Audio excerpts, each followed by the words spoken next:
Hello friends, today in this video I will show you how to get Windows Experience Index in Windows 11. So firstly click on Restart. Now here type PowerShell.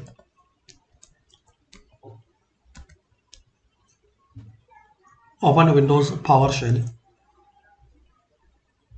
Now here guys you have to type this command line.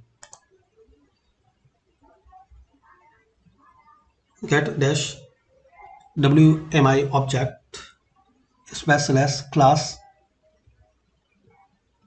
space win32 dash win SAT. So type this command line and here you will see result. So this is the way guys you can get Windows Experience Index in Windows 11. Thanks for watching and please comment this video useful for you or not.